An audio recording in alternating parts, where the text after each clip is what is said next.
Once upon a time, in a place far, far away, there were two poor people who had a little boy. The father and mother worked hard to raise him to be a worthy young man. From a young age, the father took him to the mountains, to the rocks. Here, the young lad faced many dangers, which his experienced father taught him how to overcome. In the evenings, after a hearty meal, his mother entertained him with stories. Slowly, he grew into a fine young lad, strong, brave, and kind-hearted, unmatched in the world. "Well," he said to his parents one day, "since you've raised me like this in the mountains, now it's time for me to go out in the world and seek my own fortune." Both his father and mother tried to dissuade him, fearing how they would manage without him. But he wouldn't hear of it.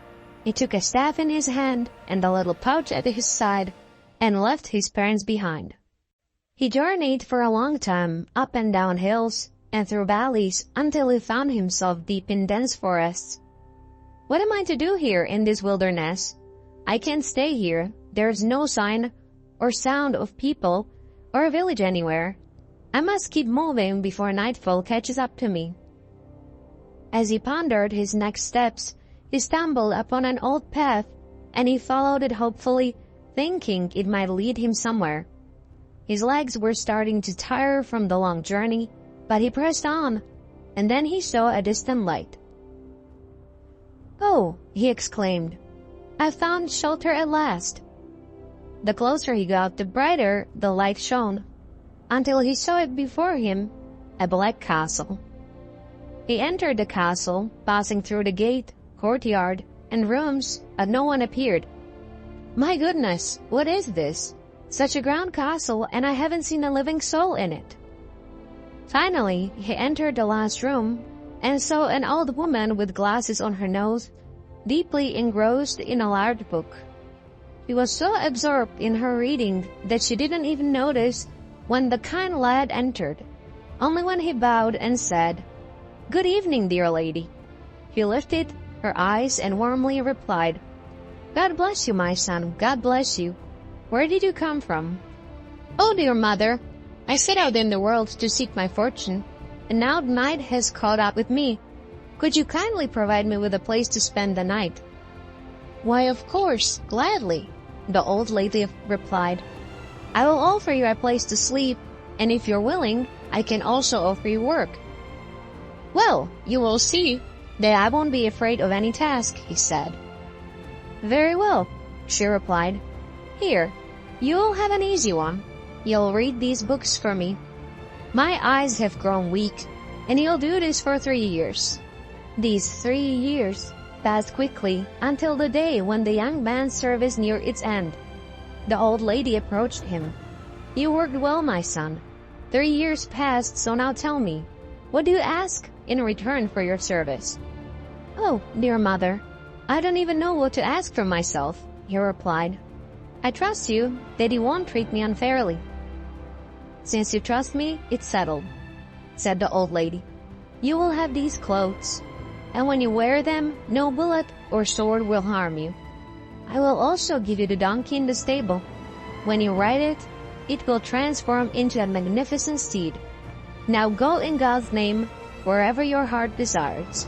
With your strength, wisdom, and piety, you will find happiness wherever you go. Just be careful not to be deceived by human treachery. And if you ever need anything, come back to me and I will help you." With tears in his eyes, he thanked her for the extraordinary gifts. He put on the clothes, brought out the donkey, and mounted it. The donkey transformed into a beautiful steed. "Goodbye, dear mother," he called out as he set off on his journey. He rode until he reached the city. He entered an inn and asked, "Innkeeper, what's new here?" The innkeeper replied, "Well, nothing good, I'm afraid. Our king has been at war with the neighboring king for as long as anyone can remember, and he still can't defeat him. We ran out of soldiers to send. Who knows what will happen to us?" Upon hearing this, the young man wasted no time. He mounted his horse and rode to the king's castle. He arrived there, and inquired about the situation. The king explained all the battles and bloodshed that had taken place without success. "Well," the young man said, "have no fear, Your Majesty. This will come to an end now. Just give me 20 capable men on horses and all will be well." "Very well," thought the king. "It can't get any worse. Let's see what we can do." So he agreed to the young man's request and promised him a royal reward if he succeeded. The young man gathered his 20 men and rode towards the enemy. He didn't have to look far, for he saw cities and villages in smoke and an army spread across the field. He approached, and as he got closer he called out, "Follow me, lads," and charged into the enemy's ranks like thunder. In an instant he had carved a bloody path all the way to the enemy's king's tent, with his men following closely. When the enemy king saw that this was no joke, he mounted his horse and fled. He escaped, but his army was left scattered across the wide field. The victorious man returned to the city, where the king and his court were waiting at the gate. They welcomed him and thanked him profusely for his heroic deed. Then the king took his beautiful daughter by the hand and presented her to the young man. "Here, my son, is the promised reward, along with half of my kingdom." A wedding followed, like no other before. After the wedding, the new prince and his young wife began to enjoy their happiness. However, this happiness did not last long as the old king passed away. Now all the responsibility fell on the young prince's shoulders, and he had to not only enjoy his time with his wife, but also rule the vast kingdom. In a short time, he became a great ruler, unmatched by anyone around. His subjects respected and loved him because he cared for them like his own children, and the entire kingdom prospered. However, his wife was not satisfied when she saw that he cared more about the kingdom than her. Over time, her behavior towards him grew cold. He even befriended the neighboring king, the one who got defeated by her husband in battle, and they began plotting against him. One day, they agreed that they needed to get rid of the beloved king. They suspected that his power laid in the clothes he never took off. They wondered how to get those clothes. "Oh," the queen said, "don't worry, I'll find a way to get those clothes." The queen started to flatter her husband and praise his power and glory. The king paid no attention to her flattery and ruled peacefully. After some time, the queen brought him beautiful white clothes. "Look," he said, "I have made these for you. Please wear them for me. You haven't changed your attire since our wedding." The king agreed and put on his new clothes. After lunch, the queen persuaded him to rest for a while. He laid his head on her lap and fell asleep. At that moment, the unfaithful queen took out a sword, called her hired servants, and they tied him up and dismembered him. They collected the pieces in a sheet, tied it up, and placed it on the king's donkey to dispose of it. The donkey with its dismembered master walked straight to the old woman's house. When she saw the donkey from afar, she knew what had happened. She untied the sheet from the donkey, washed the pieces in water, arranged them together, and applied some ointment. Suddenly, the young man stood up, rubbing his eyes. "Ah," he said, "I feel refreshed." "Indeed," the old woman said, "you would have rested forever if it weren't for me. But remember, you still owe me a year of service." "I can see that you are not ready for the world yet." "I don't mind," the young man replied. "I'll do whatever you ask." A year later, old woman said, "My son, you have learned enough. Now you will leave me, but you must do one last thing for me. Do you see that oak tree in front of the house? Underneath it there is a stone. Lift the stone and you will find an old sword. First, use that sword to cut down the oak tree, and then I will tell you what to do next."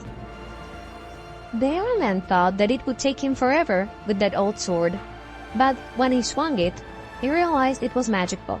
He quickly cut down the oak tree. As the tree fell, many snakes came out of it and surrounded him, but he kept slashing until the tree was down. Then he began to cut the snakes, but it was in vain, as they wound around him even tighter. That's when the old woman came outside. "My son, stop," she said. "It won't help you. You have a sword. Use it to cut off my head, and everything will be fine." The young man was astonished at this request, but eventually agreed. He raised the sword and decapitated the old woman. Instantly, she transformed into a beautiful young maiden, and the snakes disappeared. The grateful princess explained that she was the queen of this land, and the curse had been lifted. She thanked him for his service. After a grand feast, the young man left the kingdom. He journeyed through mountains and valleys without his magical clothes, sword, or donkey, but he didn't mind, for he had learned the magic of kindness and bravery. He arrived at the city where his unfaithful wife and the neighboring king resided. He approached the first humble person he met. "Listen, kind sir, go to the gate where you will find a horse. Bring it to the king's palace and sell it to him for 100 gold coins. The coins will be yours." The man agreed and went to the gate. As he reached there, he saw a magnificent horse grazing. Without hesitation, he grabbed its reins and led it to the king's palace, selling it for the promised 100 gold coins. However, as soon as the king paid, the queen rushed down from the palace, shouting, "Kill that horse! I recognize it! It's a cursed horse!" And she began to persuade him to have the horse killed. When the king saw that the queen was lamenting so much, he promised her that the horse would be killed in the morning. Among the onlookers, there was also a young, beautiful maiden who served around the queen. He couldn't understand how such a beautiful creature could be sentenced to death. That evening, he went to the stable to have one last look at the beautiful horse. As she pitied the horse, it spoke to her. "My dear, tomorrow when they will be killing me, come and hold a white cloth in front of you. When the first drop of blood falls on it, go and bury it under the king's window." The maiden promised to do so. The next morning, as dawn broke, they led the horse into the courtyard and began striking it with swords until it was completely dismembered. The maiden was there too, and when the first drop of blood fell on her white cloth, he ran with it and buried it under the king's window. In the morning, the king looked out of the window and saw a beautiful blossoming tree beneath it. He gazed at it with comfort and wondered how it had appeared there. Then the queen entered the room, saw the tree, and started lamenting again. "Have it cut down," she demanded. "I recognize it. It's a tree that brings misfortune." The king reluctantly agreed to have it cut down by morning. Words of this reached the maiden, and she went to the garden one last time to gaze at the beautiful tree. As she looked at it, the tree spoke to her. "My dear, tomorrow morning, when they start cutting me down, take the first splinter that falls to the ground and throw it to the royal lake." The maiden promised to do so again. The following morning, as they began to cut down the tree, the first splinter that fell was picked up by our maiden and thrown into the lake. Instantly, the splinter transformed into a gold duck. After their lunch, the king took a walk in the garden and saw the golden duck in the lake, swimming closer and closer to the shore. He thought, "If only I could catch it, it would be a precious gift for the queen." So, the king removed his magical clothes and dove into the lake to catch the duck. But as he swam, the duck moved further away from him until he began to drown. He called for help, but no one came. After a while, his cries ceased and the king drowned. The golden duck fluttered its wings, flew to the shore, and transformed into the young, handsome man once again. He put on his old clothes, sheathed his sword, and set off to confront his unfaithful wife. She was shocked to see her first husband standing before her. Trial was held, and the unfaithful queen was sentenced to the same fate he had condemned him to. Her body was dismembered. The poor people rejoiced at the return of their good king and celebrated his new marriage with a kind maiden who had saved him 3 times, and they lived happily ever after. If you enjoyed this video, Please don't forget to share, like, and subscribe. And also, maybe watch another, because that's how the algorithm works. Have a great day and thank you for stopping by.